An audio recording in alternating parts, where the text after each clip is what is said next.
Alhamdulillah, puji dan syukur marilah kita panjatkan kepada Allah Subhanahu wa taala yang telah memberikan rahmat dan karunia-Nya kepada kita semua. Dalam kesempatan ini kita bisa berkumpul dalam keadaan sehat walafiat. Amin. Kali ini perkenalkan saya Ganjar Chandra Semindar, Sekretariat Angkatan 11 beserta rekan saya Ade Septian Utama, Sekretariat Angkatan 11 akan berupaya melakukan pengimbasan dalam hal ini budaya positif yang mestinya kita terapkan di lingkungan sekolah kita yang tercintai SMK 1 Kota Tangerang. Silakan Pak De.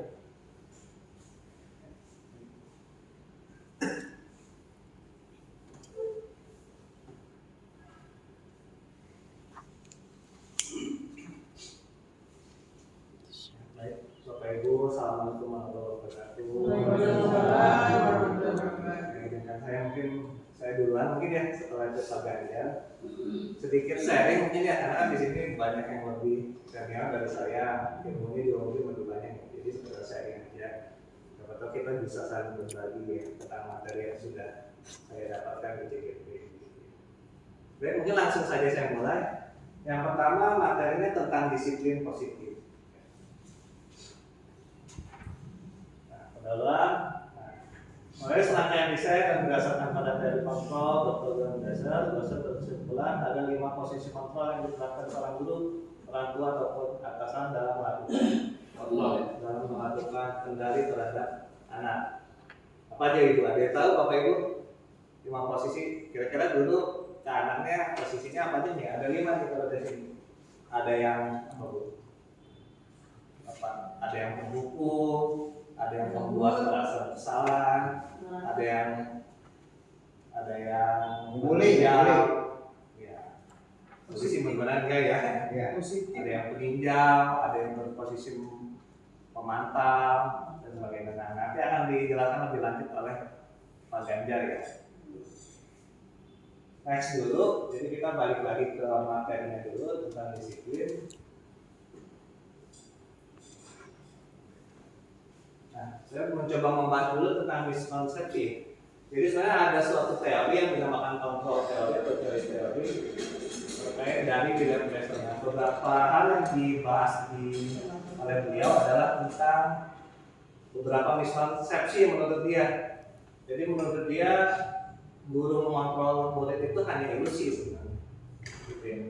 Pada dasarnya kita tidak dapat memaksa murid untuk berbuat sesuatu jika murid tersebut tidak memilih untuk tidak melakukannya. Kalau diingat kembali waktu di hari tahun lalu, kalau nggak salah ya Pak Mawan sempat coba Sam Aris sama Sam Siti ya, coba ke depan saling menggenggam tangan, kemudian saling membujuk kan, saling membujuk untuk membuka tangan.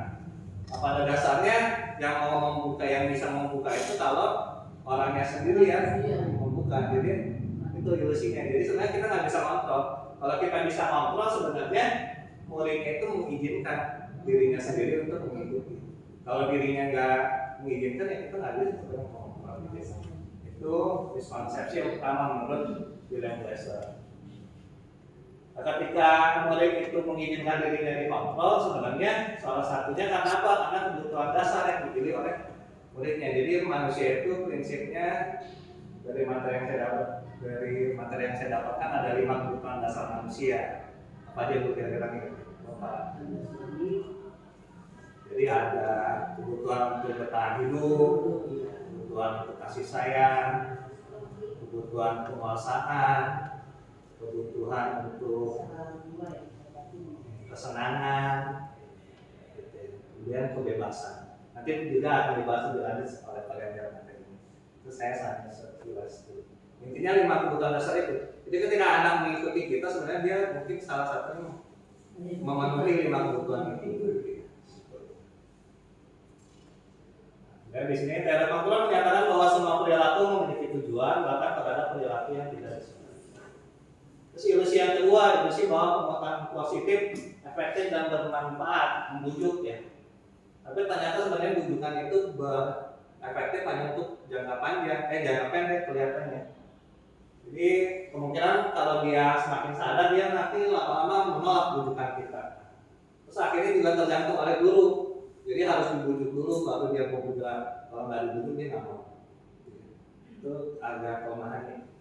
Kemudian ilusi kedua, ilusi bahwa kritik membuat orang merasa bersalah dapat membuatkan karakter diri. Ilusi juga kalau kita membuat orang bersalah dia karakternya akan kuat nggak ya? Justru dia akan down nanti. Jadi akan down. Jadi dia berpikirannya jadi negatif. Jadi merasanya sebagai orang yang gagal. Jadi mereka belajar untuk merasa buruk terhadap diri mereka sendiri. Kemudian ilusi keempat, ilusi bahwa orang dewasa memiliki hak untuk memaksa. Banyak orang dewasa yang percaya bahwa mereka memiliki tanggung jawab untuk membuat murid-murid berbuat hal tertentu.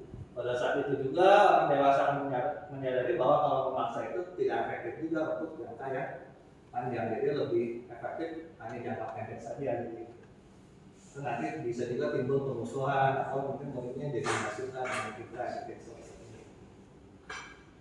Nah, kemudian ada paradigma. Jadi kalau kita ada dua paradigma ya, ada stimulus respon dan teori kontrol. Kalau stimulus respon itu lebih kepada aturan, konsekuensinya apa. Jadi aturannya ini seperti sekolah kan ada aturannya.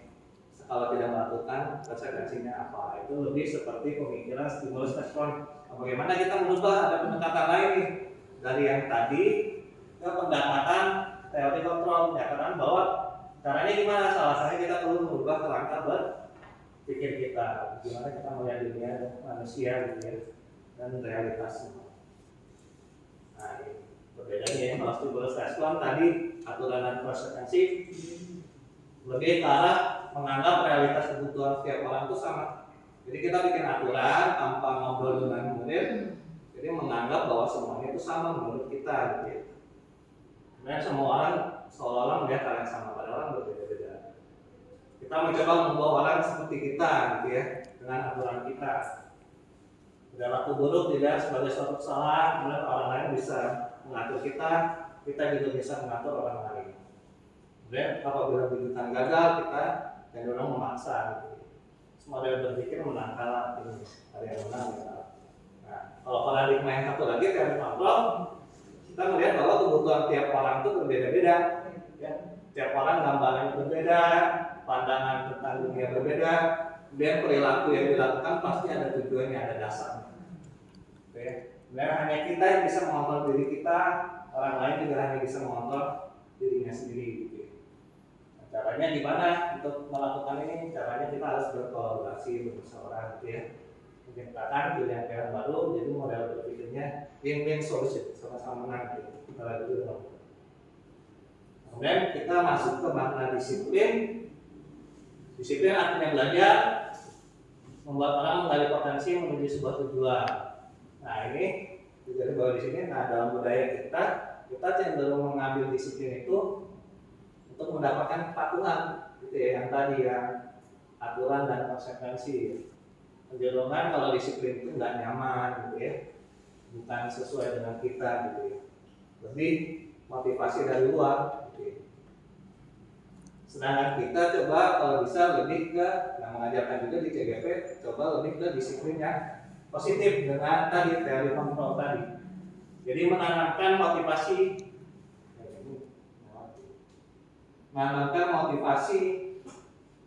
ketiga, maksudnya motivasi dari dalam dirinya ya. Jadi gimana caranya dia itu sadar dari dalam dirinya, bukan karena pengaruh dari luar, diatur dari luar ya. Nah ini kalau motivasinya sudah muncul dari dalam dirinya, dia otomatis dampaknya jangka panjang, tidak seperti tadi dampaknya. Mudah-mudahan sampai dia seterusnya lulus dan seterusnya itu terbawa terus di dalam diri. Tanpa kita harus selalu mengingatkan, karena dia udah sadar dengan dirinya sendiri. Jadi mereka tetap berperilaku baik berdasarkan nilai-nilai kebaikan. Jadi dasar dia tertanam nilai-nilai kebaikan di dalam dirinya, sehingga walaupun tidak diawasi pun dia tetap baik. Tanpa harus diatur, dia tetap baik. Sampai suatu tujuan. Nah, kalau kita bahas juga bahwa pendidikan kita kayak diatur Dewan tadi juga menyatakan bahwa dimanapun ada kemerdekaan, di situ adalah disiplin yang kuat, nah, tapi disiplinnya yang dari dalam diri, jadi dari motivasi dalam dirinya, bukan disiplin yang karena diatur. Dan menyatakan bahwa untuk mencapai kemerdekaan manusia yang merdeka harus ada disiplin yang kuat, tapi disiplin dari dalam diri sendiri ya, motivasiin. Nah, sehingga walaupun tidak dilihat pun anak juga bisa berbuat baik. Kemudian definisi kata merdeka juga belajar tidak hanya terlepas dari perintah, tapi cakap juga memerintah diri sendiri. Nah, sejalan juga dengan pandangan Dian Glosson dalam bukunya Resilience to Disiplin. Jadi untuk menjadi seorang murid harus paham motivasi yang terbangun adalah tidak, bukan dari luar. Berkesinambungan juga disiplin diri dari perbuatan dan faktor. Jadi bagaimana disiplin diri itu mempelajari cara mengontrol diri, memiliki tindakan yang mengacu pada nilai-nilai yang memang kita hargai di dalam diri sendiri, ya, untuk mencapai tujuan mulia yang diinginkan. Sehingga mereka bisa bertanggung jawab karena mereka berdasarkan tindakan berdasarkan nilai-nilai kebajikan universal. Juga sama ya. Ini mungkin sedikit jadi kesimpulannya sedikit sebagai pendidik, tujuan kita adalah menciptakan anak-anak yang memiliki disiplin diri, punya motivasi dari dalam dirinya, sehingga dia berperilaku dengan mengacu pada nilai-nilai kebajikan yang universal dan memiliki motivasi dari dalam, bukan karena disuruh atau karena suatu. Jadi itu harapan kita semua. Mungkin untuk pelaksanaannya mungkin tidak semudah seperti materi ya, jadi mungkin kita harus mencoba terus, belajar terus gitu bersama-sama dan berkolaborasi. Nah, nilai-nilai kebajikan universal apa sih yang ingin kita tanamkan di motivasi intrinsik anak itu? Ini tadi seperti yang tadi. Jadi ada beberapa nilai-nilai sama ya. Nah, beberapa institusi punya beberapa nilai kebajikan. Nah, analogi kita kenalnya yang kita ajarkan di belakangan. Dan kebajikan kita kenal dalam profil pelajaran Pancasila. Kenal kan kita ya? Nah, itu nilai-nilai kebajikan yang ingin kita tanamkan di sekolah. Ada berapa dimensinya Bapak Ibu profil pelajaran Pancasila? Ada 6. Ada apa Bapak Ibu? Ada lagunya bahkan. Ada yang bisa nyanyi mungkin? Kita saya contohin. Tapi kalau jelek kenapa? Kalau nanti ibu bapak mau coba nyanyi juga, bisa. Ada bisa nyanyi. Pelajar Pancasila beriman dan bertakwa kepada. Ulang ya. Pelajar Pancasila beriman dan bertakwa pada Tuhan yang Esa dan berakhlak mulia, berkebinekaan global, gotong royong mandiri, kreatif dan bernalar kritis. Kebetulan CGT banyak di USD jadi sering jadi ke bawah. Hampir 80%. Maaf kalau sudah bawah. Ya, jadi ada 6 itu nilai-nilai yang ingin kita tuju yang diharapkan terbentuk di siswa.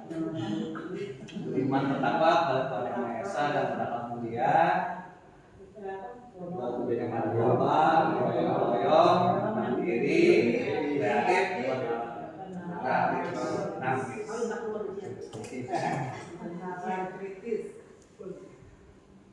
Nah, kemudian ini kembali lagi seperti kesimpulan yang standar pendidikan nasional dalam rangka meningkatkan lingkungan yang positif, maka setiap warga sekolah dan pemangku kepentingan perlu saling mendukung, menghayati dan menerapkan nilai-nilai kebajikan yang telah disepakati bersama.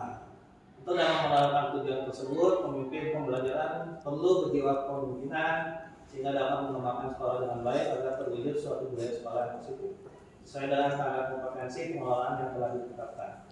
Tujuan kuliah dari penerapan disiplin positif adalah agar terbentuk murid-murid yang punya karakter, disiplin, santun, jujur, peduli, bertanggung jawab, dan merupakan belajar sepanjang hayat sesuai dengan standar kompetensi lulusan yang diharapkan. Berikutnya langsung saya lanjut aja ke materi kedua terakhir. Setelah itu nanti ke kalau biasa selesai.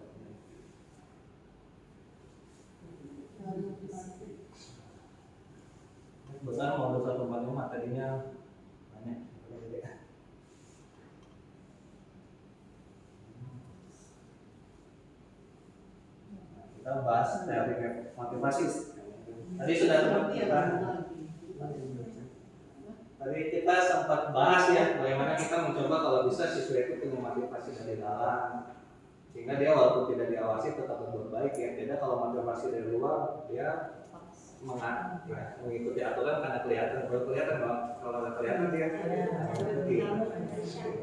Dia ada dua motivasi ya, internal dan eksternal. Nah, di sini kita lihat 3 motivasi. Jadi di yang bukunya menyatakan ada 3 motivasi. Nah, yang eksternal bisa diambil karena untuk menghindari ketidaknyamanan atau hukuman. Jadi bisa bertanya dalam dirinya, kalau saya nggak melakukan ini, kira-kira apa yang terjadi di hukuman apa? Biasanya pemikirannya seperti itu. Kemudian motivasi eksternal kedua bisa juga karena mengharap imbalan atau penghargaan. Kalau saya melakukan ini dapat hadiah apa nih? Ya, itu motivasi dan masih dari luar. Kalau motivasi internal untuk menjadi orang yang mereka inginkan dan menghargai diri sendiri dengan nilai-nilai ya. Mereka ya, tentunya nilai-nilai kebajikan yang baik ya. Salah satunya kalau di sekolah ya, profil pelajar Pancasila yang tadi. Nah, tujuan dari disiplin positif dalam menanamkan motivasi yang ketiga yang benar. Jadi kalau sekedar disiplin kita bisa seperti tadi ya, ada aturan, ada konsekuensi, tapi dia lebih motivasi eksternal. Tapi kalau disiplin positif, kita mencoba mereka termotivasi dari dalam dirinya, sehingga mereka selalu berbuat baik dimanapun berada, ada dan tidak ada buruk gitu. Nah, sekarang tanya ya. Nah, itu tanya nih, sebagai seorang guru saat kita melakukan pembelajaran, motivasi apa kira-kira mendasari kita? Nah, selalu ya dari 3 itu ya. Harapannya sih kita tadi ya internal. Kalau eksternal juga pasti ada juga sih. Sebenarnya fleksibel sih sebenarnya ya. Tanggung jawab. Ya, yang pertama tanggung jawab pasti. Kemudian menurut kita kalau anak-anak gimana? Motivasinya menurut Bapak Ibu lebih dari yang 3 tadi lebih kemana? Internal, eksternal, menghindari hukuman atau ingin mendapatkan penghargaan? Ya, mudah-mudahan harapannya semua internal. Tapi pasti mungkin ada juga yang masih eksternal ya. Nah ini justru yang eksternal itu mendorong internal. Nah, jadi ya benar juga sih. Sehingga menjadi kebiasaan. Ya sih, saya juga berpikirnya kelihatan eksternal itu juga berguna sebenarnya. Melatih dulu kan, melatih dulu. Karena kan di negara sendiri pasti ada hukuman, ada hukum juga kan. Ada aturan. Tapi harapannya mereka mengikuti itu bukan sekedar takut, tapi memang dari dalam dirinya juga ada keinginan untuk berbuat baik. Jadi menghindari juga, tapi ingin berbuat baik juga. Harapannya sih seperti itu. Nah, hukuman dan konsekuensi contoh kasus.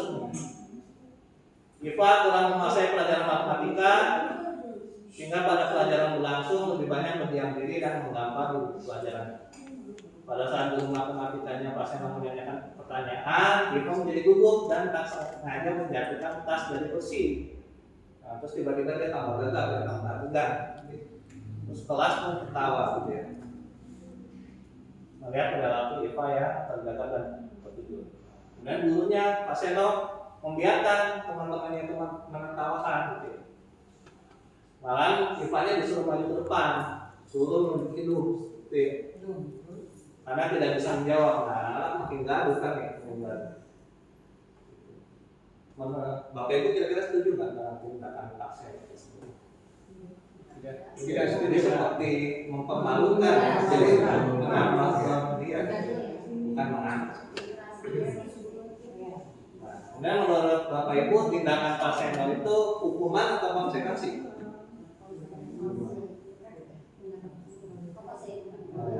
Konsekuensi pakai Konsekuensi. ya, karena dia saat tertentu dia tidak memperhatikan. Ketika guru matematik datang dia merasa gugup karena tidak konsentrasi. Ya. Ada yang lain Bapak Ibu? Hukuman atau konsekuensi kira-kira?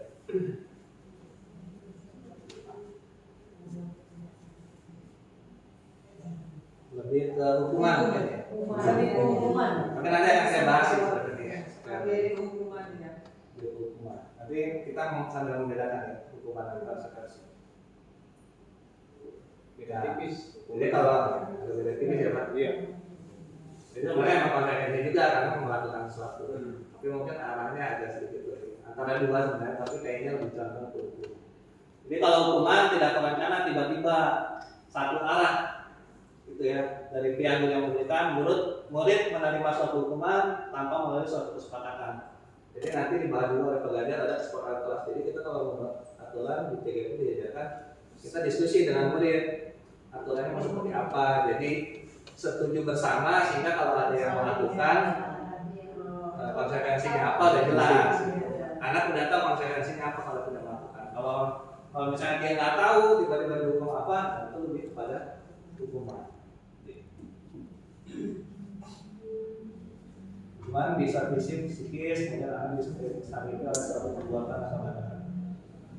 Nah, dan disiplin dalam bentuk konsekuensi sudah berencana, jadi sudah dibahas tadi ya, nanti akan dibahas oleh Pak Ganjar kesepakatan kelas. Jadi kita ngobrol dulu dengan anak aturan yang mau kita pakai gimana nih di kelas. Misalkan kalau bicara anak-anak, biasanya nanti lebih ke kalimat-kalimat positif. Walaupun begitu ya konsekuensinya tetap dianggap sebagai suatu disiplin aja sebenarnya ya. Karena sebenarnya dia dibuat nggak nyaman, tapi dalam jangka waktu sebentar aja sebenarnya. Dan itu juga kan sudah disepakati sebenarnya. Nah, cuma ya ini beratnya kalau seperti ini masih motivasi eksternal sehingga kita harus terus mengawasi. Kalau nggak diawasi jalan nih biasanya.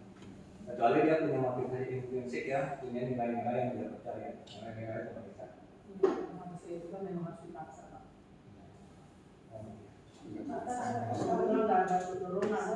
Ya, saya penting juga sih buatnya. Kan dia untuk melatih. Harapannya sih ada motivasi dari dalam, eksternal juga mempengaruhi. Nah, kita lihat di sini ada beberapa contoh kasus. Kira-kira yang mana yang hukuman, yang mana konsekuensi ini Bapak Guru ya. Satu, ternyata 100 kali saya tidak terlambat datang ke sekolah. Hukuman atas satu itu. Lari mengaliri amal basket karena terlambat hadir di sekolah. Hukuman. Murid diminta push up karena tidak menggunakan masker. Menggantikan kertas tugas teman yang telah dicoret-coret. Konsekuensi. Biasanya kalau konsekuensi berkaitan dengan kesalahannya. Jadi kan dia salahnya kertasnya dicoret, diganti kertasnya. Itu konsekuensi. Jadi dia nyambung. 5. Memberikan beban karena tersenggol. Konsekuensi. Meminta murid tidak mengenakan sepatu seharian karena tidak mengenakan sepatu hitam. Hukuman. Lari mengaliri lapangan basket karena terlambat untuk belajar. Tapi ini bisa juga konsekuensi karena masih nyambung juga ya. Kebetulan karena PDOK sih. Kalau pelajaran lain karena PDOK orang lain kan itu bisa konsekuensi. Ya, tadi jawabannya. Nah, terus ada juga materi tentang didukung oleh penghargaan. Nah, gimana tuh Bu? Apa maksudnya didukung oleh penghargaan? Sama dikasih dulu. Bisa berbuat salah terus. Nah, contoh kasus Ibu Ana seluruh kelas 2 SD mendapatkan masalah, muridnya tidak bisa berdiri antri di depan pintu kelas dan berebutan ke dalam kelas setelah jam istirahat. Nah, ini mengganggu proses pembelajaran sehingga tidak bisa tepat waktu mulainya. Cuma Ibu Ana berpikir nih gimana caranya nih untuk membuat anak-anak yang tertib. Nah, Ibu Ana berpikiran untuk pakai stiker bintang. Jadi setiap murid akan masuk diiming-imingi muridnya. Makanya yang bisa rapi, tidak lurus, pasti dapat bintang. Nah, ini kan senang ya. Dapat harga, kayaknya biasa aja kan.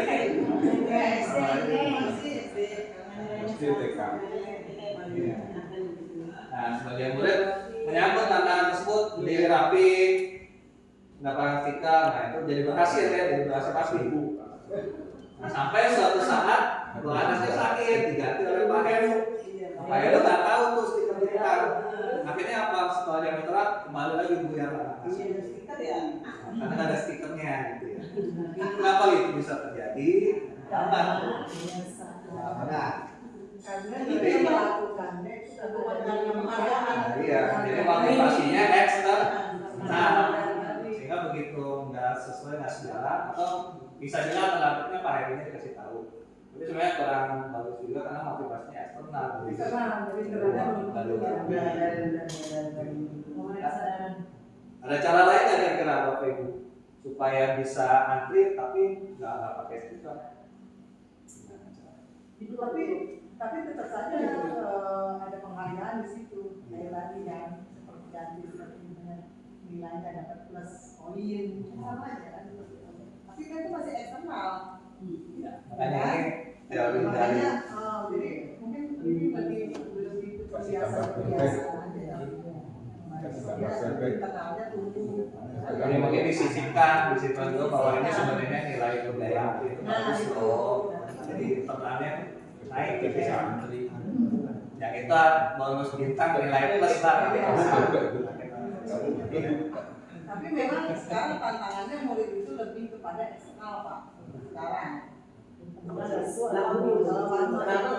masuk kelas kan namanya dia tertib ketika dia dinilai ya, baru dia mengingatkan. Enggak, udah. Kita harus bukan kenalnya ya. Nah, ini kan materinya dibahas tuh kan buatan manusia ini teori itu bisa dibangun terus. Ada lagi kan teori yang lebih bagus ke depannya. Sama kan nanti ada yang menemukan yang lebih bagus. Jadi kita harus tanggung jawab Pak.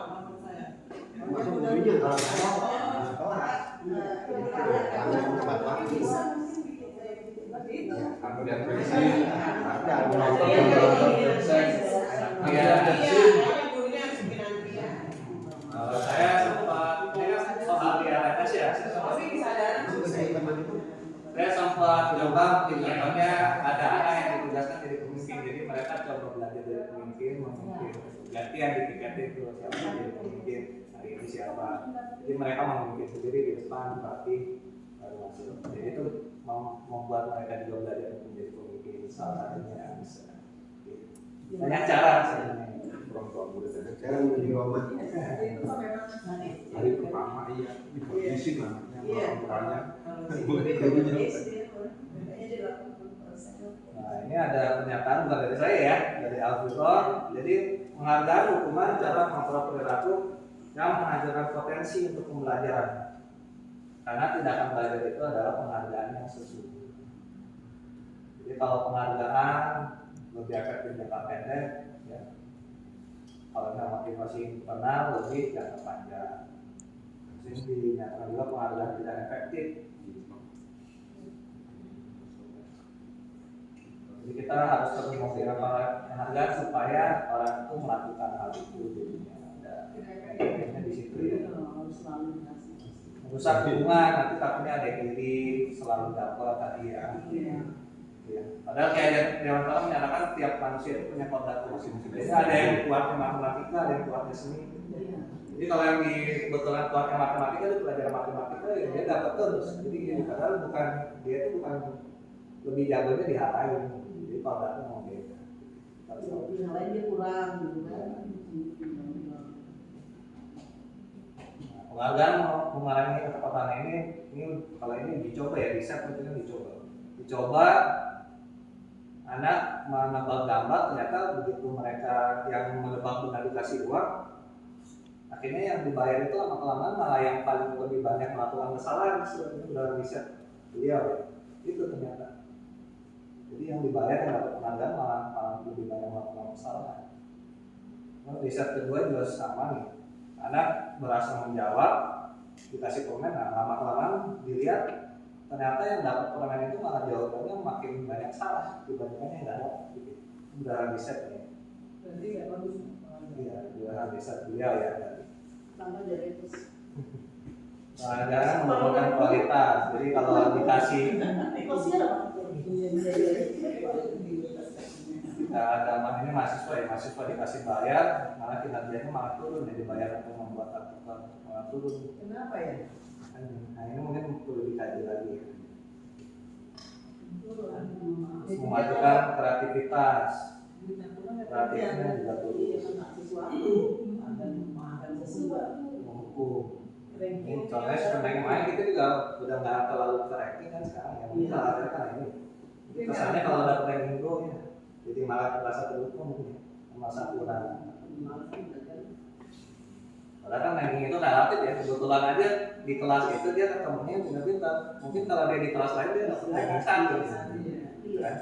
Dia merasa bangga atau salah masuk sekolah Jadi relatif. Nah, ini motivasi dalam diri ya. Nah, ini materi terakhir dari saya, restitusi penggantian. Jadi dalam menjalankan peraturan seperti yang kita kelak nanti akan dibahas oleh belajar. Bila mana ada suatu pelanggaran, tentunya sesuatu harus terjadi. Tindakannya bisa hukuman atau konsekuensi. Selain hukuman atau konsekuensi, dikasih juga alternatif lain tentang disiplin positif yang dinamakan restitusi. Restitusi penggantian. Jadi apa itu restitusi? Proses menciptakan kondisi bagi murid untuk memperbaiki kesalahan mereka sehingga mereka bisa kembali pada orang mereka dengan karakter yang lebih kuat. Dan restitusi juga merupakan kolaboratif yang mengajarkan murid untuk mencari solusi untuk masalah mereka dan membantu murid berpikir tentang orang seperti apa yang mereka inginkan dan bagaimana mereka harus memperlakukan orang. Jadi restitusi membantu murid untuk lebih punya tujuan, disiplin positif dan memulihkan dirinya setelah bersalah. Tujuannya menjadi orang yang menghargai dan yang menjadikan yang mereka percaya. Dia melakukan restitusi ketika murid berbuat salah dulu mengajak murid ngobrol, dia refleksi. Kira-kira kita bisa memperbaiki kesalahannya seperti apa sehingga nanti dia bisa muncul motivasi dalam dirinya. Oh iya ya, artinya ini bisa diperbaiki dengan ini dan ini. Jadi mencoba dia yang mencari solusi sendiri, bukan kita yang mencarikan. Sehingga harapannya muncul kesadaran dari dalam diri. Restitusi sesuai dengan prinsip dari faktor dalam dasar dan solusi menggunakan win-win solusi. Peluangnya jadi bertumbuh karakternya. Jadi ketika mereka kesalahan ya itu dari manusia kan tidak ada yang pernah sempurna ya, manusia kan tidak sempurna ya. Aku pernah melakukan kesalahan, harapannya menjadi melakukan kesalahan yaitu menjadi sebuah pembelajaran. Nah, ketika kita membantu mereka memecahkan masalah mereka ya, jadi terlalu mengatur gitu ya, jangan mencoba mereka dulu seperti apa. Jadi mereka akan kira kesempatan untuk coba belajar mengembangkan kualifikasi dirinya gitu ya. Padahal itu mungkin yang akan berharga gitu ya. Dia mau berusaha menyadari dulu dari dalam dirinya. Kita berusaha menggali supaya dia menyadari dari dalam diri. Nah cirinya restitusi, jadi bukan untuk menembus kesalahan, tapi belajar dari kesalahan. Kemudian memperbaiki hubungan, jadi dengan orang yang telah dibuat kesalahan itu diperbaiki lagi hubungannya. Kemudian restitusi tawaran bukan paksaan, jadi kita tidak memaksa. Kalau kita memaksa, jatuhnya jadinya konsekuensi. Jadi harus timbul dari dalam dirinya.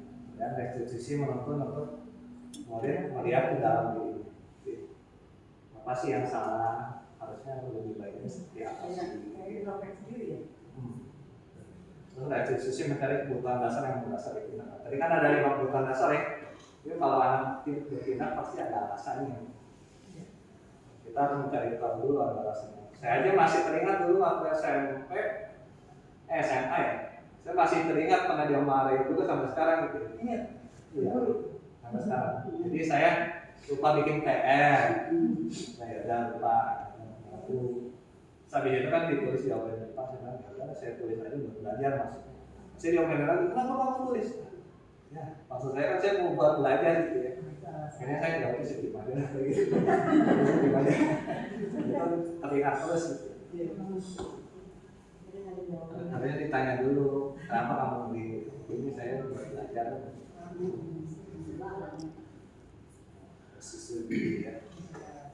Restitusi belajar berubah kebiasaan dari kecenderungan kita mengomentari orang lain lebih kepada fokus mengomentari diri sendiri ya. Jadi refleksi diri sendiri. Nah, Dr. William Glasser menyatakan orang yang bahagia akan mengevaluasi dirinya sendiri, introspeksi diri. Orang yang tidak bahagia selalu mengevaluasi orang. Bedanya jelas Pak ya. Bahagia akan mengevaluasi diri sendiri. Ya jelas. Jelas ya.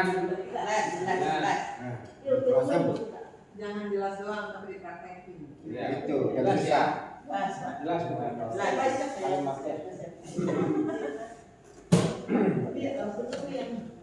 Mengevaluasi diri, misalnya kalau kita kayaknya saya kemarin ngomongnya kurang jelas besok saya harus lebih jelaskan. Jadi kita fokus kepada diri kita. Jadi kalau orang nggak ngerti kita nggak nyalain orang ya, kita coba koreksi. Jangan-jangan saya ngomongnya kurang jelas. Karena besok saya harus lebih jelaskan. Gitu ya mengevaluasi diri. Nah, dan restitusi fokus pada karakter bukan tindakan. Kemudian restitusi menguatkan, maksudnya lebih kuat, bukan menekan perasaan, tapi menyadari apa yang bisa berubah ya, gimana caranya meningkatkan motivasi itu. Dan restitusi fokus pada solusi. Dalam restitusi, nah ini nanti ada segitiga restitusi, tahapan langkah melakukan restitusi nanti oleh pelajar ya. Sekilas salah satu langkahnya itu menstabilkan identitas. Jadi kalau ada melakukan kesalahan kita menstabilkan dulu. Kita nggak apa-apa manusia pernah berbuat salah. Kita nggak fokus pada salah itu. Sekarang kita cari solusinya. Solusinya seperti apa supaya kesalahan ini bisa diperbaiki. Dan restitusi mengambilkan murid yang berbuat salah pada momen. Jadi setelah dikuatkan, mudah-mudahan harapan kita begitu mereka kembali ke kelasnya, mereka jadi punya karakter yang lebih kuat. Karena mereka kita kuatkan, kita aja mau. Udah, kurang lebih itu materi dari saya ya. Kurang lebihnya mohon maaf. Nah sedikit nanti dibahas. Oke, terima kasih. Assalamualaikum warahmatullahi wabarakatuh. Nampak tadi kayaknya Pak Ade udah panjang lebar nih. Tapi kayaknya Bapak Ibu agak tegang ya perhatikannya. Mari kita ice breaking dulu kalau begitu ya. Kemarin kan hari Minggu ya. Hari Minggu Bapak Ibu pasti libur ya. Oke, kalau gitu saya akan contohkan dulu ya. Ini pada hari Minggu turut ayam ke kota. Gitu, bisa? Bisa? Pada hari Minggu turut ayam ke kota, naik delman istimewa, turut di muka, turut samping Pak Kusir yang sedang bekerja. Naik delman istimewa. Apa yang istimewa apa? Duduk di muka, tek. Tupik tapik, tupik tapik, tupik tapik, tupik tapik, tupik tapik, satu kuda. Terima kasih Bapak Ibu sekalian.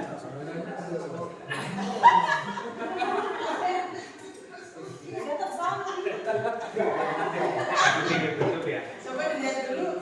Pasti di situ dipaksa terus. Lihat dulu sepatu kudanya. Nggak kelihatan ya?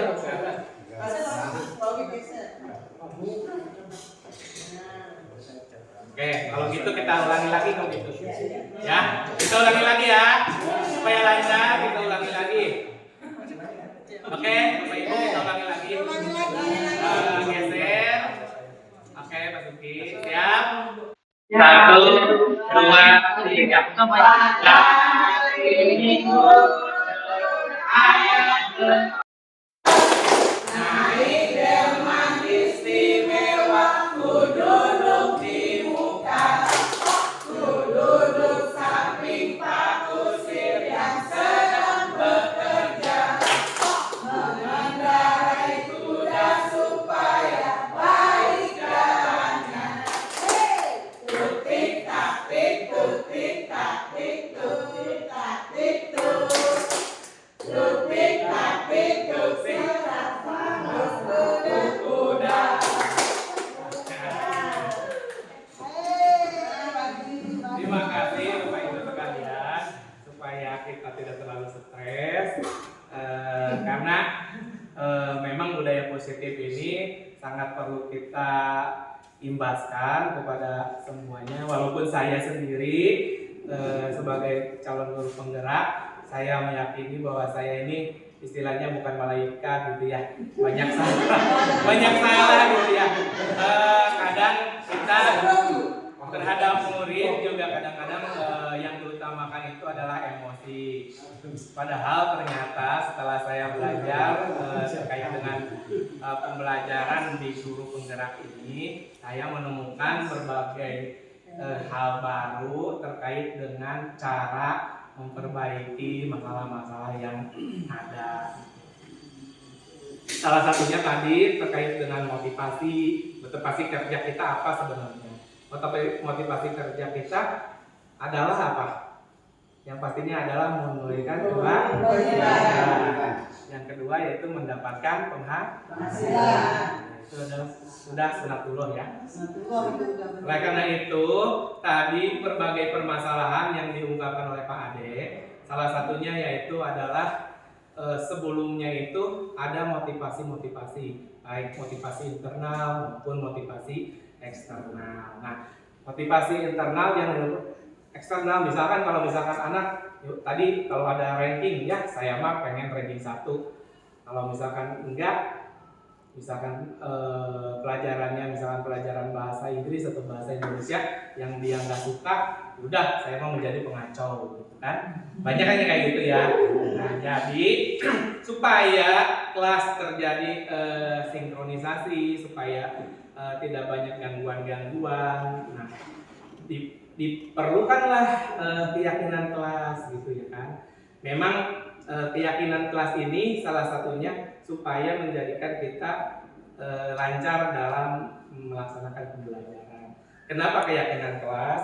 Kan biasanya disebut peraturan kelas ya. Peraturan kelas itu kan peraturan atau hal yang sudah ada. Benar nggak? Biasanya diturunkan dari kemarin visi sekolah. Diturunkanlah kewajiban-kewajiban anak gitu ya. Tapi kalimatnya itu adalah kalimat perintah. Nah, sekarang saya menemukan bahwa ada sesuatu yang perlu kita sepakati dalam suatu kelas yang nantinya akan menyadarkan murid-murid kita.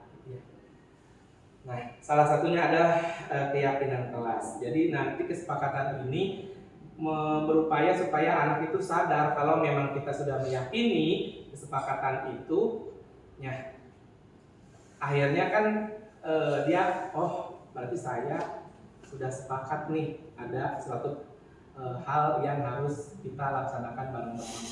Tuh, harus kita jaga kondusivitasnya, keyakinan kelas.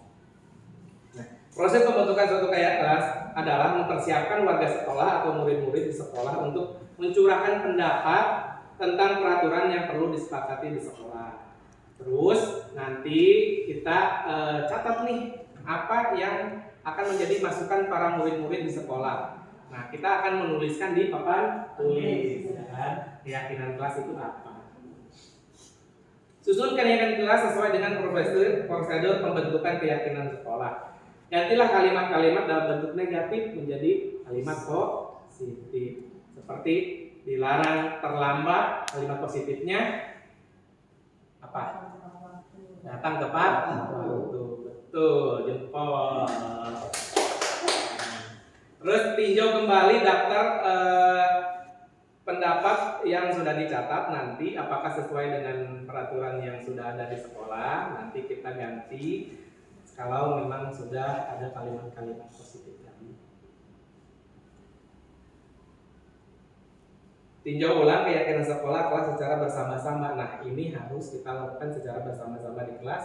Setelah itu, maka semua warga kelas dipersilakan untuk meninjau ulang, menyetujuinya dengan menandatangani keyakinan kelas. Nah, biasanya tadi yang dibilang Pak Ade itu biasanya mereka di print lalu ditempel biasanya di kelas masing-masing yang sudah ada.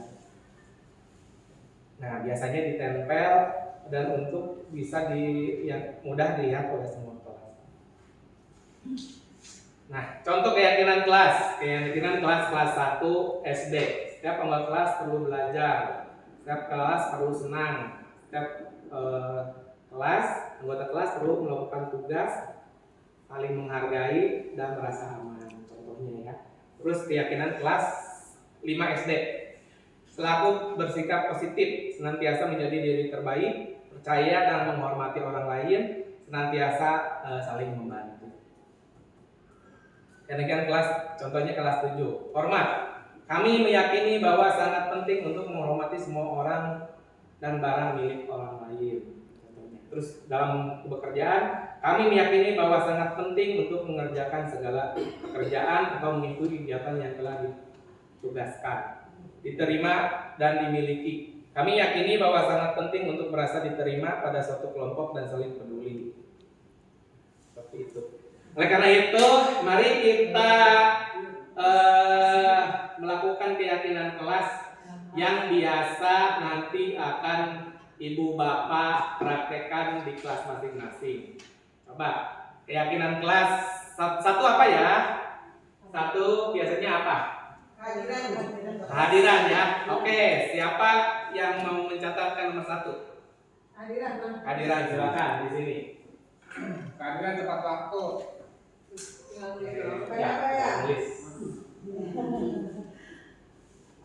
Oke. Kedua siapa kedua? Ayo tulis. Ya silakan ibu bapak ganti-gantian. Dua. Nomor 3 silakan ibu.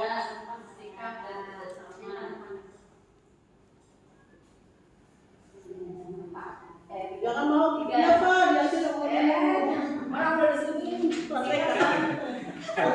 Ya contohnya seperti itu ya. Kita tulis dulu. Saya. Siapa lagi biasanya? Saya. tahu yang empat. Saya ya. Ya. Lima.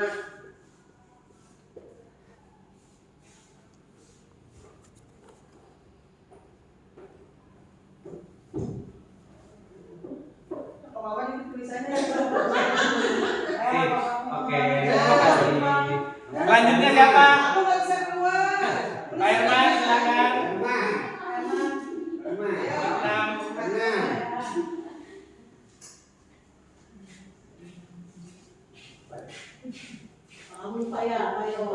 Yang biasa yang akan diterapkan di sekolah, di kelas.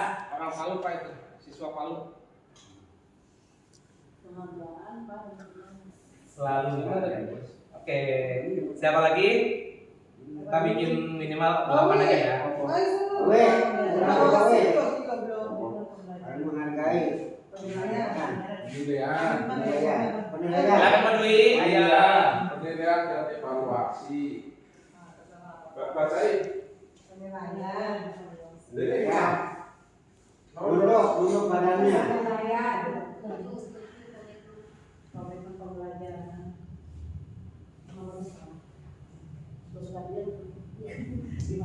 Dan evaluasi. Satu lagi.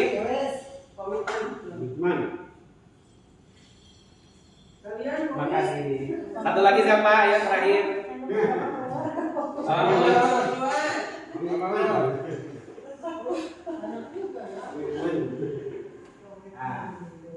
Komitmen kedua.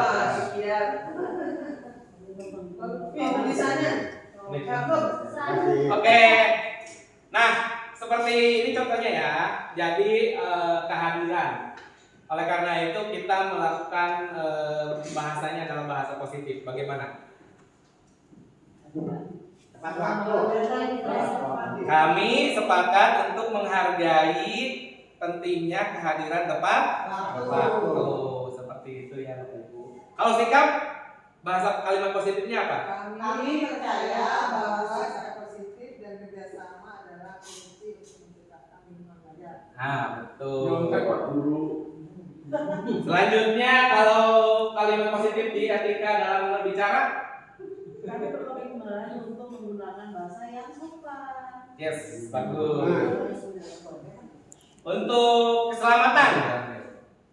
keselamatan, siapa yang bisa melakukan kalimat positifnya? kami mengutamakan keselamatan dan kesejahteraan diri sendiri serta teman-teman sekelas. Ya, sip, keren. Nomor 6, saling menghargai teman. Awi, kalian nulis. Kami menyadari bahwa setiap prestasi dan kemajuan yang dicapai oleh setiap anggota kelas layak dihargai. Oleh karena itu, kami akan memberikan dukungan dan apresiasi kepada teman sekelas yang telah mencapai prestasi atau menunjukkan perbaikan dalam kinerja mereka. Nomor 7, penilaian dan evaluasi.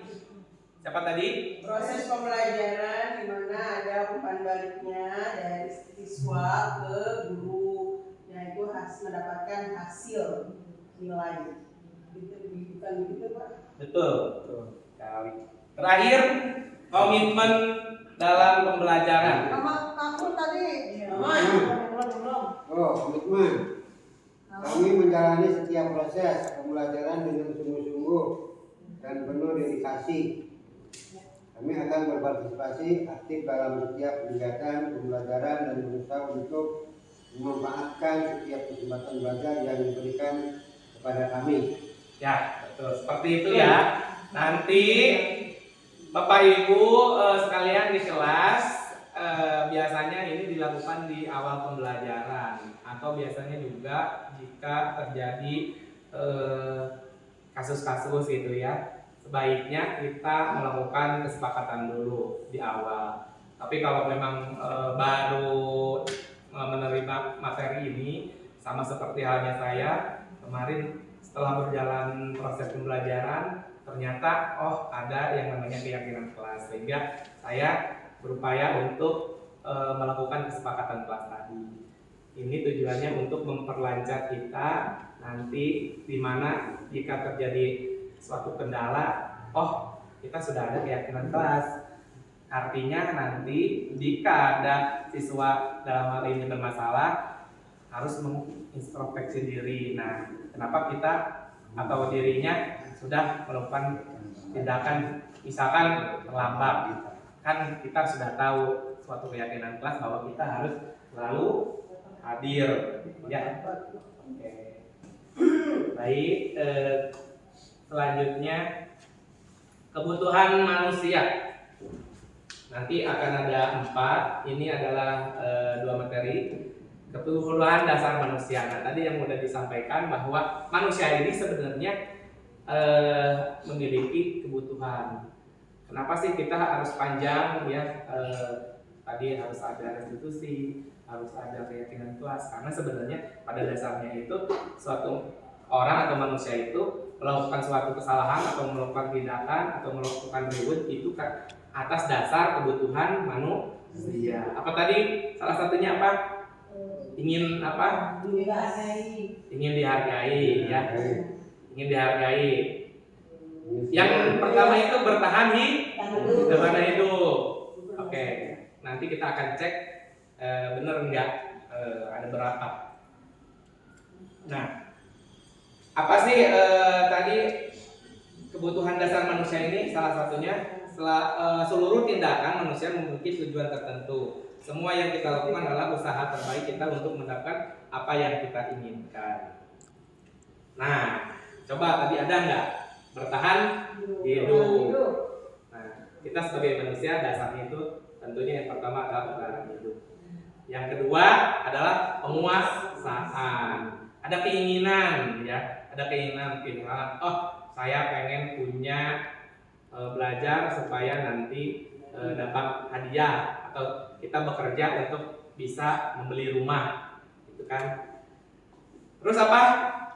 Kasih sayang. Kasih sayang, betul. Karena kita sebagai manusia adalah makhluk sosial. Kita akan berinteraksi, bahkan Bapak Ibu sekalian memiliki pasangan. Setelah itu memiliki anak, ya kan.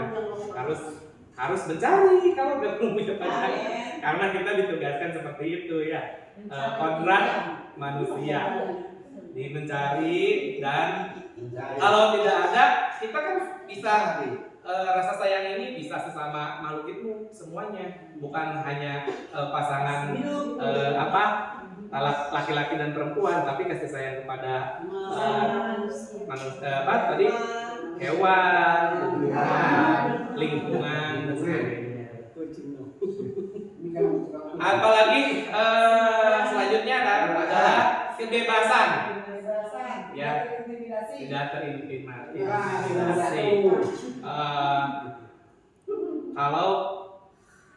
Kalau anak disuruh, ayo mengerjakan ini, anaknya pasti ada yang mau, ada yang nggak mau, tertekan gitu. Jadi kita harus memberikan kebebasan. Yang tadi anak ada yang mau belajar, akhirnya kan ada yang mau belajar, ada yang enggak. Jadi perlu adanya tadi langsung keyakinan. Kalau game itu berarti kelas kita tidak akan kondusif. Selanjutnya adalah kesenangan. Satu anak misalkan belajar menyanyi, gitu kan, berarti dia akan merasa senang, bergembira, atau sesuai dengan kodratnya gitu ya, sesuai dengan bakatnya gitu. Dia biasanya anak suka belajar dengan video atau dengan suara gitu ya, ada juga kesenangannya. Nah ini tadi, semua orang senantiasa berusaha untuk memenuhi kebutuhan dengan berbagai cara ya tadi ya, dengan cara yang positif ataupun dengan cara yang negatif, yaitu melanggar peraturan. Seorang murid tidak begitu berhasil secara akademik, mungkin kebutuhan akan penguasaan tidak terpenuhi di sekolah. Contohnya apa? Kenapa kamu datang terlambat? Oh, karena semalam nonton bola. Kayak gitu. Berarti kan kebutuhan sebenarnya dia kan nonton bola. Nah, nanti akan ada contohnya adalah di segitiga restitusi. Bagaimana cara kita untuk menyadarkan anak ini, tapi tidak mengedepankan emosi tadi ya.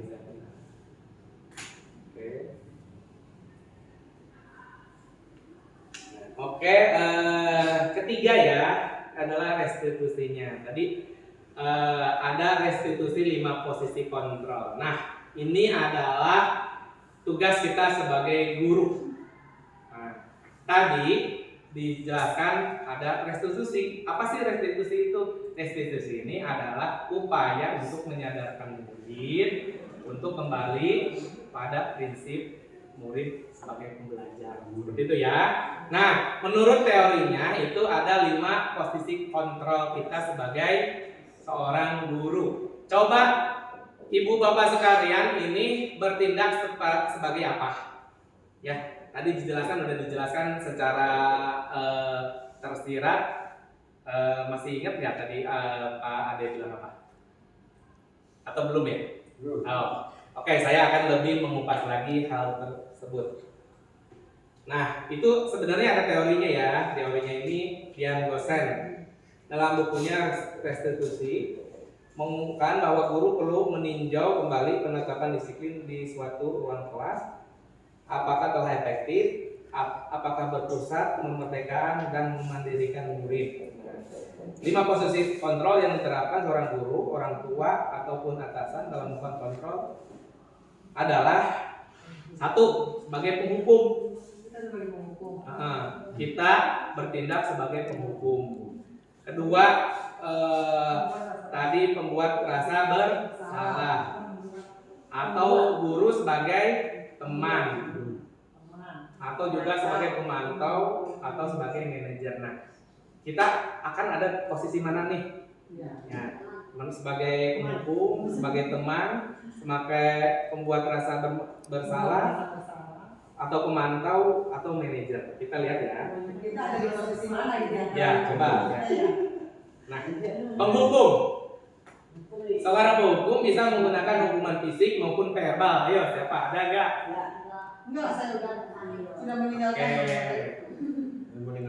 Karena memang tadi ya hakikatnya manusia itu kan ada 5 kebutuhan. Salah satunya adalah kebutuhan kepuasan ya, merasa dihargai.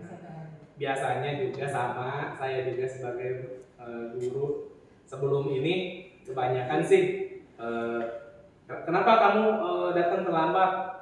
Bisa gitu, ya gitu. biasanya. Akhirnya kan disuruh push up gitu ya. Sekarang enggak. Ya sekarang enggak. Iya. Alhamdulillah. Alhamdulillah. Ya. Manajer. Oke. Guru zaman dulu. Guru yang seperti penghukum itu biasanya patuhi aturan. Awas, kamu saja salah, selalu berakhir selesai. Guru seperti ini senantiasa percaya hanya ada satu cara agar pembelajaran bisa berhasil, yaitu dengan cara menghukum. Sudah enggak ya?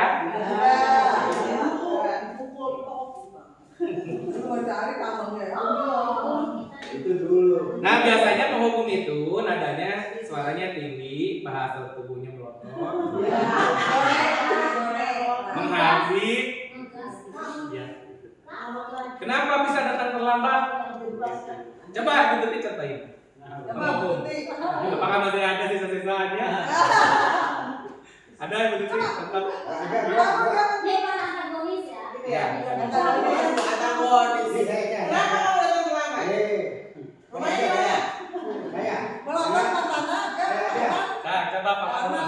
Kenapa terlambat begini? Enggak. Kenapa kamu terlambat, Mamun? Nonton bola. Jangan dibiasakan. Kamu tuh harusnya jam 7 sudah sampai di sekolah. Ya Bu.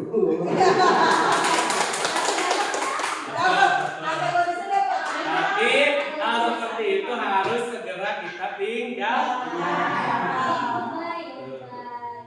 Goodbye, Pak Mamun. Mau ya? Membuat merasa bersalah. Membuat merasa bersalah. Contohnya, jika ada satu guru tapi biasanya kebalikan dari yang tadi penghukum. Beliau ini biasanya dengan lembah lembut. Itu ya, contohnya ini ya. Agar menggunakan keberanian membuat orang lain merasa tidak nyaman, merasa bersalah atau rendah diri. Nah biasanya begini, ibu sangat kecewa sekali dengan kamu, gitu ya. Beberapa kali harus memberitahu kamu, gitu ya. Contohnya. Gimana coba kalau orang tuamu tahu? Jadi seperti itu juga salah ya? Iya. Anaknya. Padahal dulu kita berbuat seperti itu supaya dia tumbuh rasa bersalah dan akhirnya memperbaiki. Ternyata itu akan tumbuh rasa rendah diri. Ya. Kenapa sih kamu suka mengecewakan ibu atau kenapa kamu mengecewakan bapak? Gitu? Ada nggak contohnya? Nah, jadi enggak guru biasanya ada yang kenapa sih kamu kayak gitu? Kamu gak sayang sama ibu? Ada contohnya? Ada yang mau skenario? Ya, tapi ternyata posisinya itu membuat anak lebih rendah. Contohnya siapa? Contohnya ada contohnya siapa? Saya berani. Saya korban. Kayak misalnya gini. Ada ya. Saya Sip. ini antagonis pelan ya. Nah, tadi kebalikannya dari penghukum. Kenapa ya? Kamu kenapa kita terlambat? Gara-gara kamu terlambat tadi ini jadi Harus kan? Betul. Gara-gara kamu terlambat itu dimarahin. Kenapa ya bu? Jangan gitu lagi ya. Lu gak enak sama atasan ibu. Iya bu. Paham. Oh.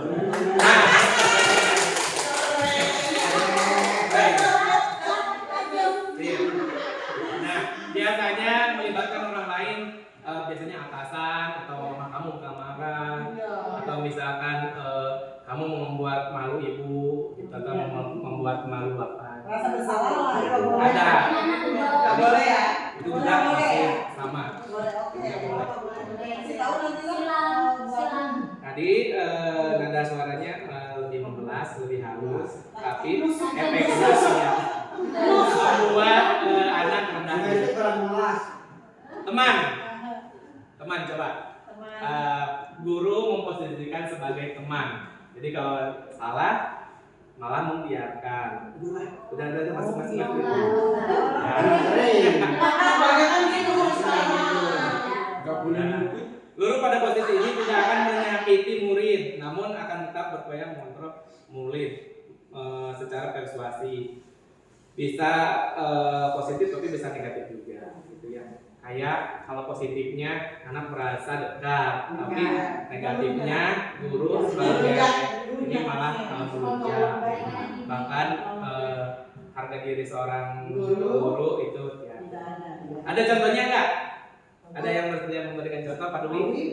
Bisa? Oh, ini teman dalam apa nih? Dalam Contohnya terlambat. Tadi skenario-nya itu sudah masuk gitu. Tanpa dilakukan. Siapa di sini contohnya? Hah, boleh? Ayo. Biasanya laki-laki deh, laki-laki contohnya. Selamat nih. Ya. Terus? Ayo, Pak Dwi. Tadi. Nah, gitu. Nih, contohnya Pak Mahmud terlambat. Nah, gitu. Ayo. Iya.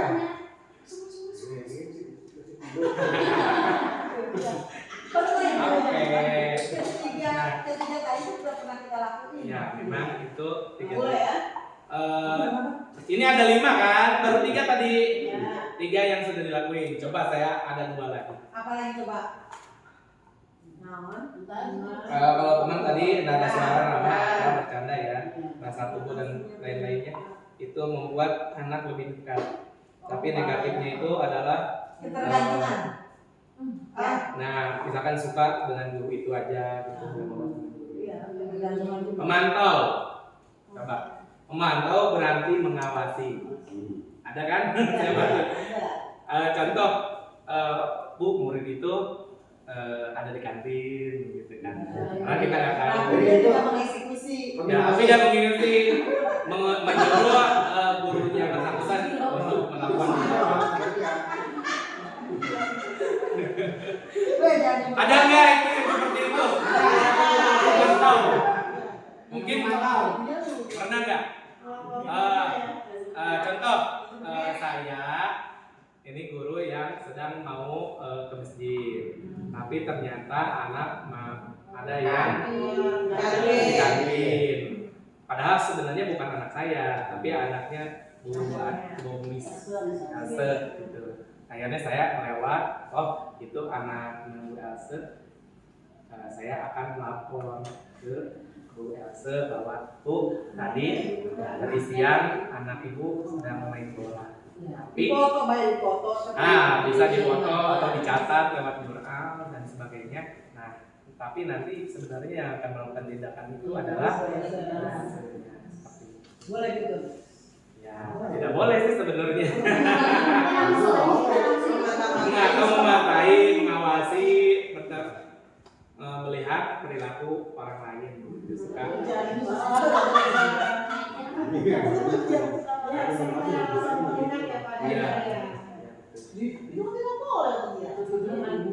Nah, biasanya dia bahasanya datar-datar aja gitu, nggak mengarahin siswa. Tapi kalaupun nanya jam berapa sekarang gitu, ya belajar siapa di kantin gitu doang, nggak.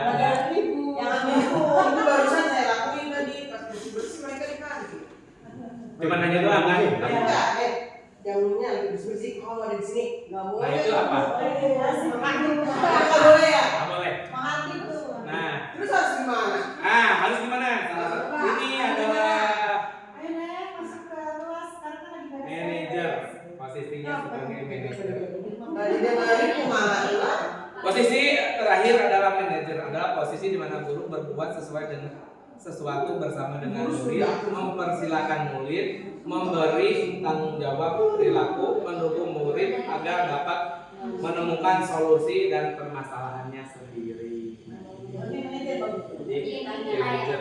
Contoh di Bapak.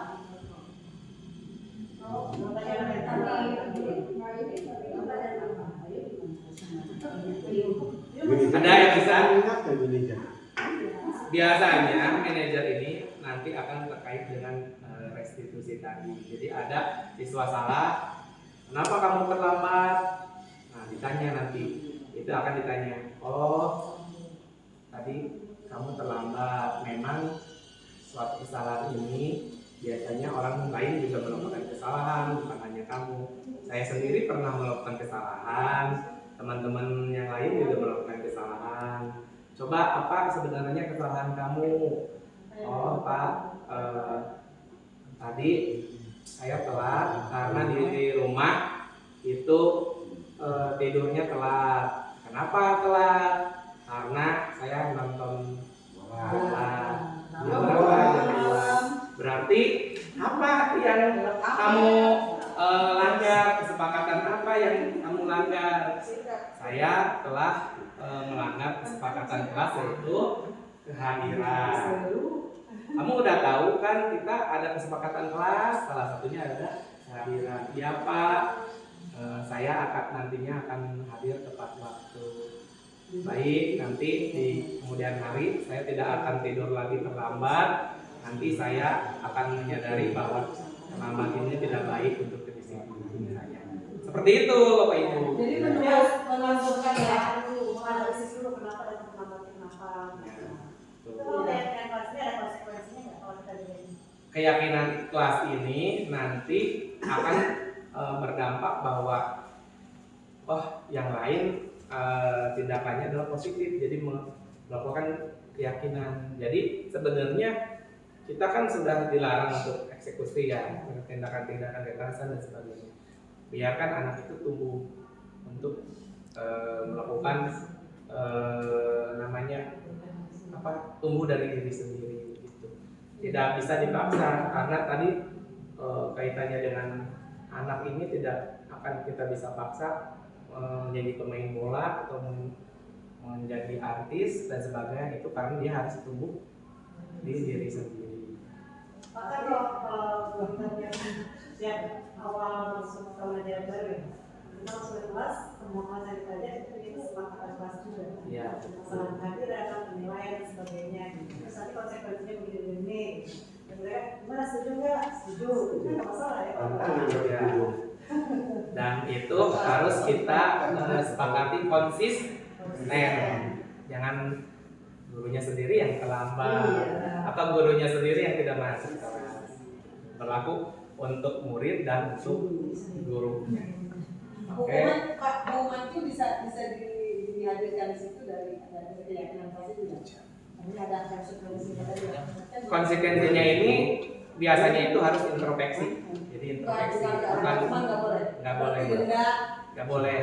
Kita harus memberikan keyakinan yang tumbuh pada diri dia sendiri. Jadi introspeksi. Kadang-kadang yang tidak pikat nanti ada biasanya seperti itu. Ini nggak boleh, solusinya balik lagi ke dirinya sendiri. Kalau dia ketemu juga. Kan gini, kodrat alam manusia ini akan menjadi padi, tidak akan menjadi jagung. Jadi manusia akan menjadi manusia. Gimana caranya kita memberikan air, memberikan pupuk. Berarti kalau misalkan dia tidak tumbuh, nah berarti kitanya kayak gimana? Karena gini, Guru baik balik dari guru. tadi karena apa? Karena ada. Apakah kita akan melanjutkan atau kita akan sudahlah gitu ya. Sebagai guru ini karena wah iya anak bandel, apakah kita akan melanjutkan? Maksudnya apakah kita sebagai guru ini bukan? Apakah kita ini sebagai guru itu merasa punya tanggung jawab atau dua tadi bilang atau menghindari kamu mau kayak gitu yaudahlah. Itu jadi pilihannya ada dua. Oke, materi terakhir segitiga restitusi. Segitiga restitusi ini yang terakhir ya, materi terakhir. Ada 3 langkah yang tadi sudah akan saya silakan. Langkah-langkahnya yang satu menstabilkan identitas, yang kedua validasi tindakan salah, yang ketiga menanyakan keyakinan. Menstabilkan identitas yaitu kita semua akan melakukan hal-hal terbaik yang bisa kita lakukan. Validasi tindakan adalah semua perilaku yang memiliki alasan. Yang ketiga menanyakan keyakinan. Kita semua memiliki motivasi internal. Ketiga strategi tersebut direferensikan dalam 3 sisi segitiga. Nah ini segitiga restitusi ini adalah keseimbangan. Kamu tentu punya alasan mengapa melakukan hal tersebut. Apa cara yang lebih efektif untuk mendapatkan apa yang kamu butuhkan? Nah, itu adalah tindakan yang validasi tindakan yang salah. Terus menyatakan keyakinan. Keyakinan kelas apa yang telah kita sepakati? Nah, gitu ya. Kamu ingin menjadi orang yang seperti apa? Terus menstabilkan identitas. Setiap orang pasti pernah melakukan kesalahan. Seperti itu. Kamu bukan satu-satunya yang pernah melakukan hal ini. Nah, baik. Bapak ngambil foto saya gitu. Contohnya ya. Padahal kemarin lagi saya mulu.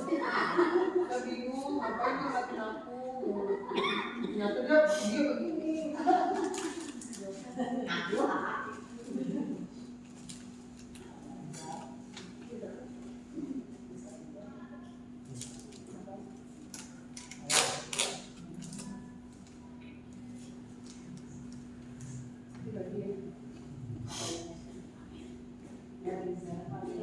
Dari pagi dibaca-baca.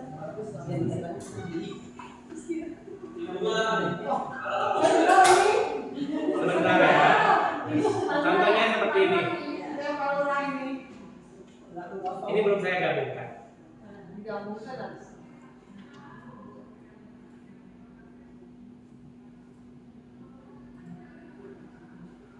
Ini kerjaan CDP ya.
Kayak gitulah. Nah, sekarang kita akan mempraktekkan ya, praktikan terakhir. Ada 2 kasus. Ya, saya udah membuat. Silakan Ibu dan Bapak berdialog. Coba. Bisa? Oke, siapa? Ibu ya? Siap. Ya. Yang menjadi siswa siapa yang menjadi siswa? Aku ya, sini nanti sini aja. Di sini di depan.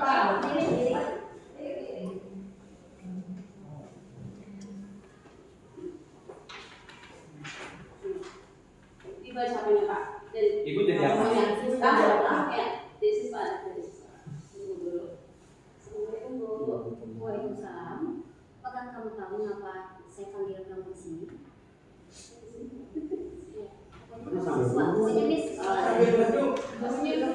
Ada siswa. Assalamualaikum Bu. Waalaikumsalam. Apakah kamu tahu mengapa saya panggil kamu ke sini? Iya Bu. Enggak ada ibunya.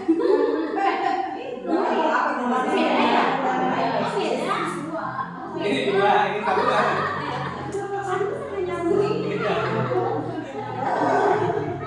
Kasih hukuman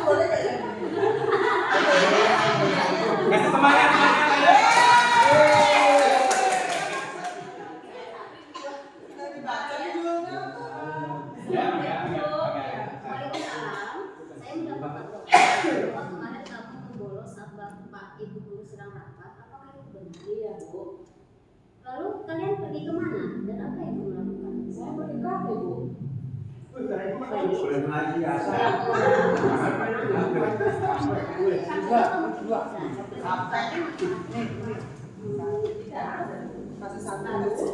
Membolos yang kamu lakukan kemarin itu benar atau salah? Salah sih, Bu. Saya sudah mengalami aturan di hotel itu dan juga bisa ditangkap oleh Satpol PP dan pertama di bolos. Kalau gitu kenapa kamu bolos? Kemarin saya bolos kelas. Kemudian ada teman yang ngajak untuk bolos, maka dari itu kami mau bolos. Sekarang kamu sudah sadar belum? Apakah masih akan membolos lagi? Sudah, Bu, kami sama. Kami tidak akan bisa. Nah, untuk kedepannya, bila Bapak Guru sedang apa yang akan kamu lakukan? Apa yang akan kamu lakukan untuk memperbaiki kesalahan ini? Saya akan minta tugas ke mata pelajaran. Baik, semoga kamu mendapatkan pelajaran bermakna dari kesalahan yang sudah kamu lakukan ya. Iya, Bu, terima kasih. Assalamualaikum, Bu. Waalaikumsalam. Seperti itu ya. Satu menstabilkan identitas. Kedua, validasi tindakan yang salah. Ketiga, menanyakan keyakinan. Oke, apakah sudah paham? Paham. Oke, kalau begitu tadi materinya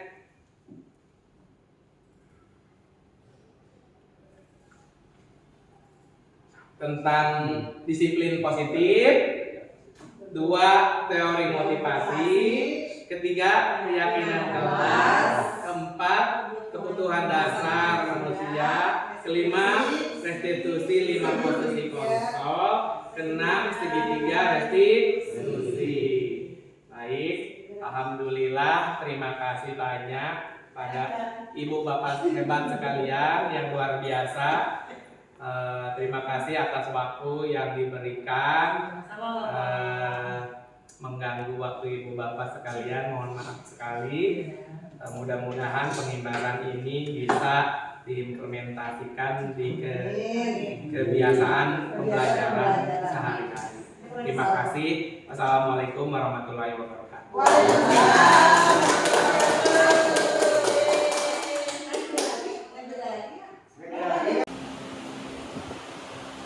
Selamat pagi anak-anak. Pagi. Bagaimana kabarnya hari ini? Alhamdulillah. Kalian dalam kondisi bahagia tidak? Iya. Semangat ya. Iya. Katanya ada yang hadir. Siapa yang hadir? Alhamdulillah. Kenapa? Sakit. Ya udah, kita mendoakan ya. Supaya kembali dalam keadaan sehat walafiat. Kita kirimkan Al-Fatihah ya. Kalau agama lain silakan disesuaikan. Al-Fatihah. Bismillahirrahmanirrahim.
aja ya. Ayo semangat. Pimpin untuk tepuk semangat, silakan Justin. Tepuk semangat. Sekarang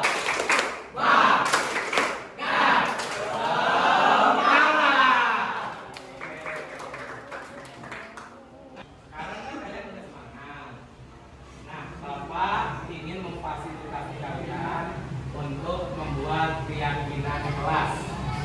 Kan dari kemarin kita belum mempunyai keyakinan kelas ya. Nah, kenapa harus keyakinan kelas, bukan peraturan kelas? Karena kalau keyakinan kelas itu sarana untuk kalian berdemokrasi. Nanti kamu sebenarnya ingin memiliki kelas yang seperti apa? Tapi keyakinan kelas ini harus adalah hal-hal yang positif atau termasuk suatu kebaikan yang besar. Oke? Oke, Pak. Nah, sekarang kita akan membuat suatu kelas impian dulu ya, supaya kalian pengen seperti apa sih sebenarnya kelas ini. Saya akan bagikan screenshot ini untuk nanti akan kalian masing-masing ditempel di kelas impian ini. Siap? Siap.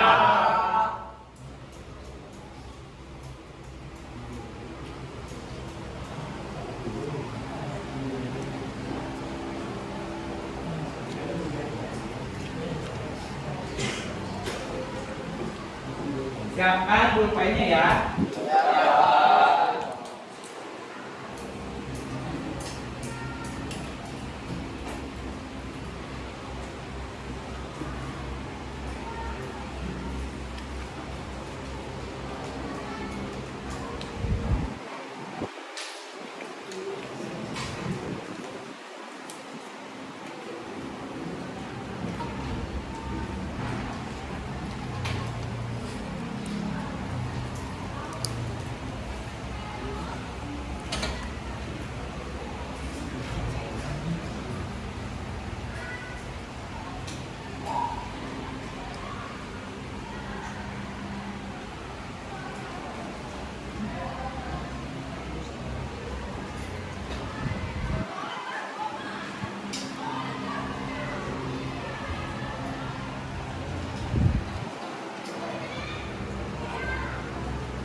Silakan kalian berpikir kelas ini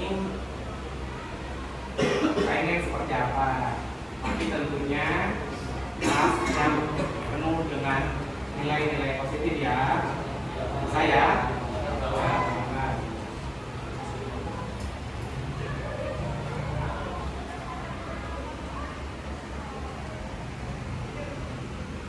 sudah selesai?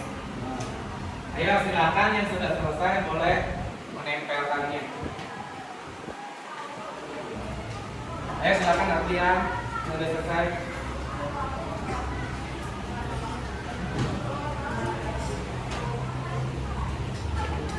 Di sini, ya, disusun. Nanti disusun yang rapi.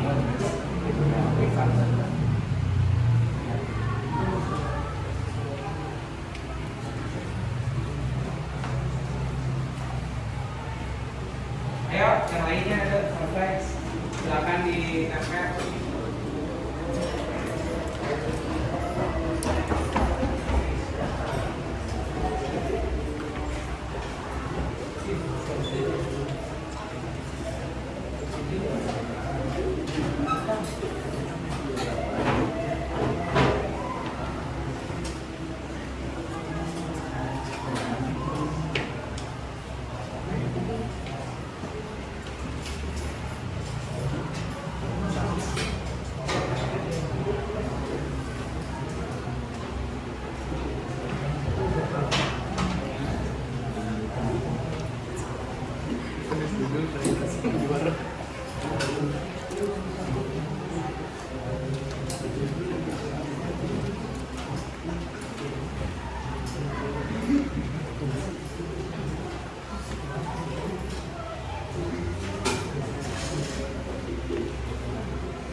Oke, semua sudah ya? Sudah. Coba saya akan lihat dulu ya.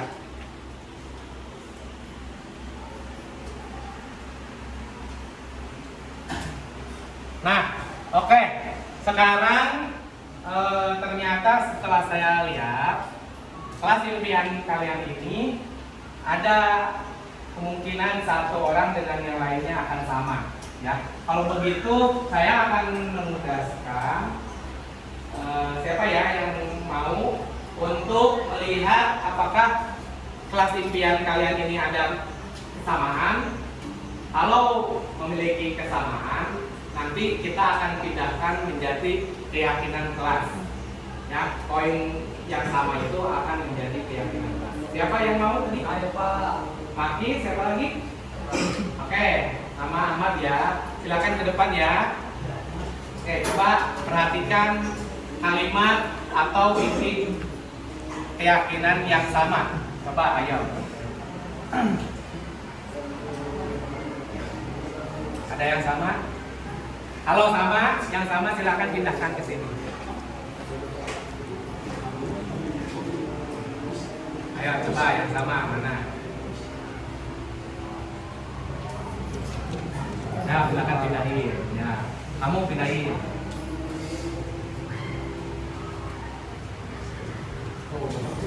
Mana lagi?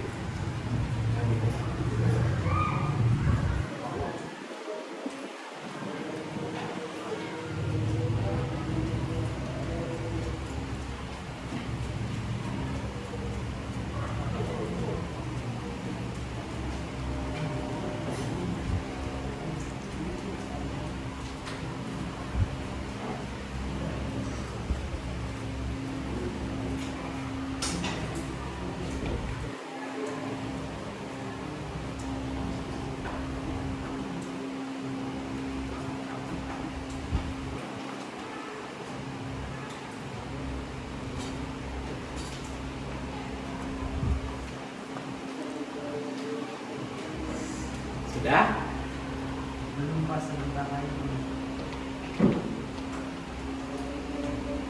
1, 2, 3, 4, 5, 6, 7, 8 ya. Ada lagi?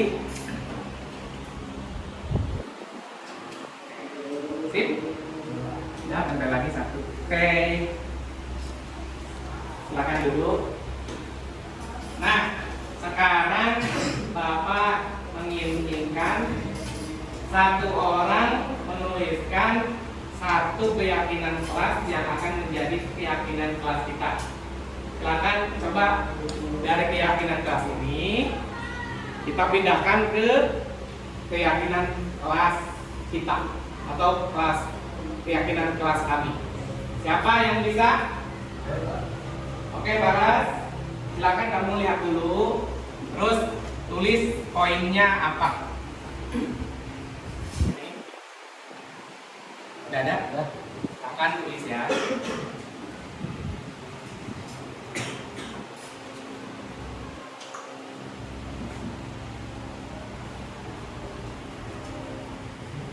Yang agak besar tulisannya.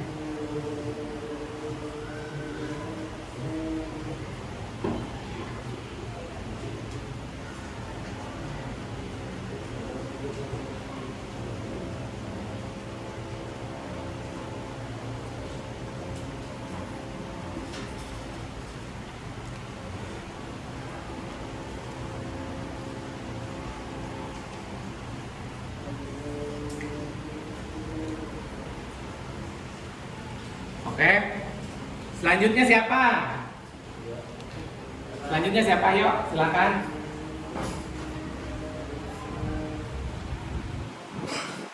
Bersiap, siapa lagi? Ayo, bersiap. Siapa lagi tadi? Ayo, silakan di depan.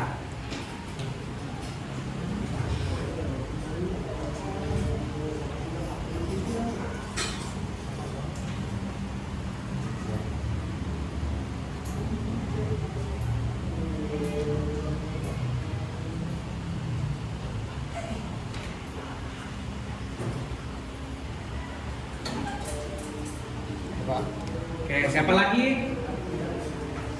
Kayak kamu ya.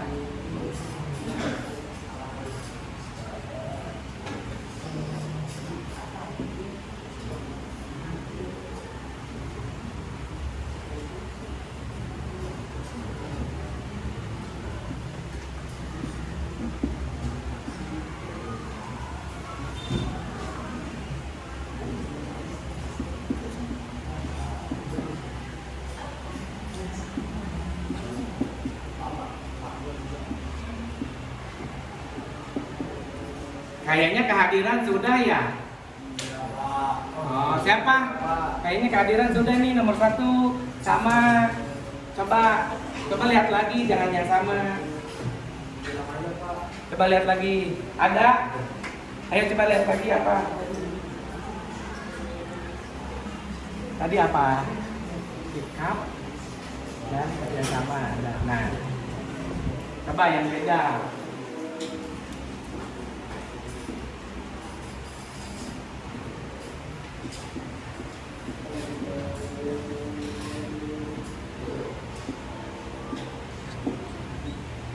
Selanjutnya siapa? Ya. Silakan Berti.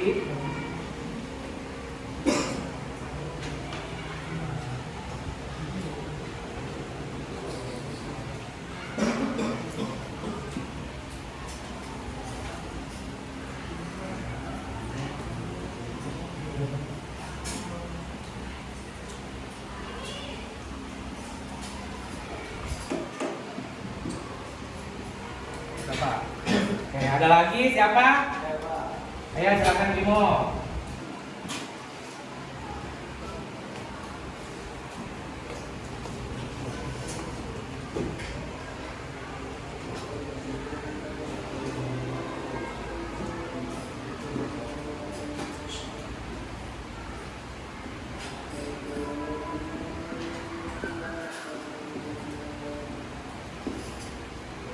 Ada lagi siapa? Ya, silakan. Ini.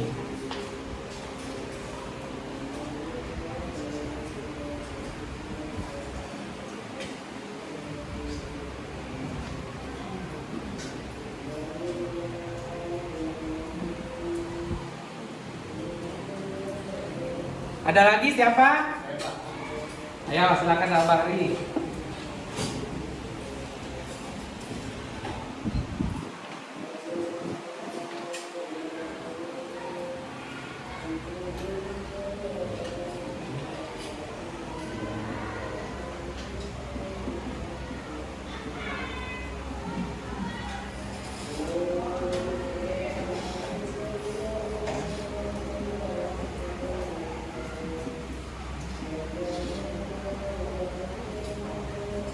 Ada lagi? Siapa? Kamu? Ya.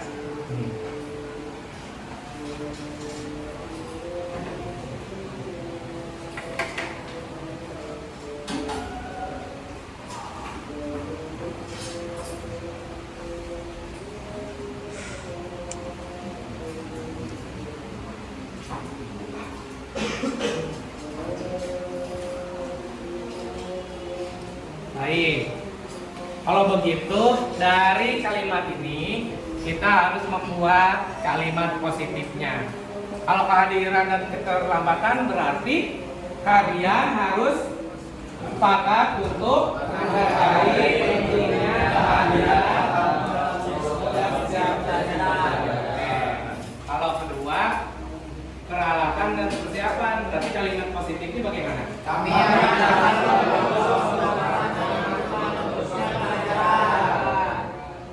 ketiganya sikap dan kerjasama. Kalimat positifnya gimana?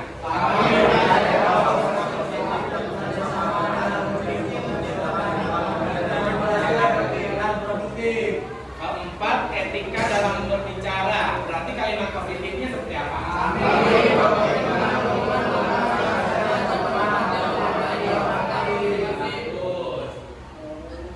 Kelima, keselamatan. Kalimat positifnya seperti apa?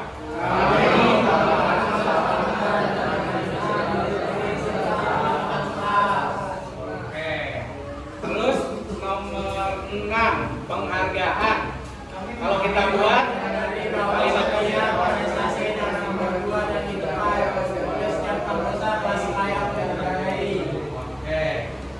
Terus komitmen pembelajaran, kalau begitu kalimat positifnya seperti apa?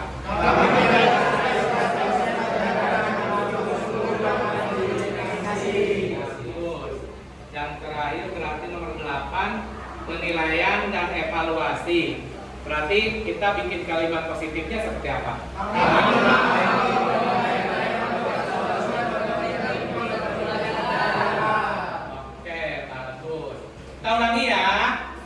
Satu, kehadiran dan keterlambatan. Kalimat positifnya.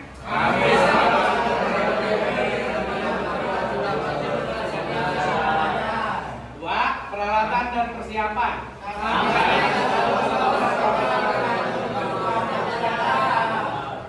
Tiga, sikap dan kerjasama.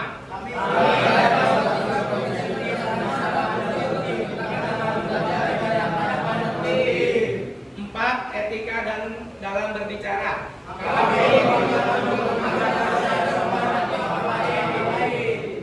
Lima, keselamatan.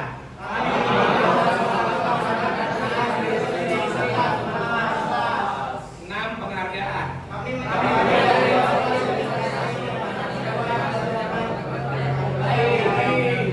Tujuh, komitmen dalam pembelajaran.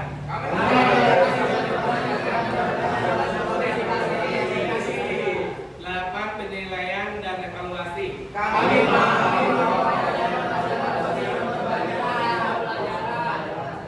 bagus. Ya, berarti kita sekarang sudah memiliki keyakinan apa harapan semuanya komitmen untuk menjalankannya. Semua komitmen? Siapa yang setuju? Komitmen? Ajukan tangan. Ya, semuanya sudah komitmen ya. Tapi nanti harus sesuai dengan 8 poin yang kalian sudah yakini.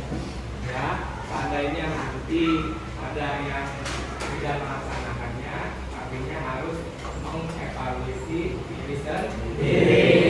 Kalau begitu nanti akan Bapak tugaskan kalian untuk mendesain posternya. Nanti akan dibikin 8 kelompok untuk membuat poster yang terbaik akan kita tempel di dinding kelas nanti supaya kalian selalu ingat tentang keyakinan kelas ini. Sepakat? Kalau begitu saya kira cukupkan kegiatan hari ini. Terima kasih.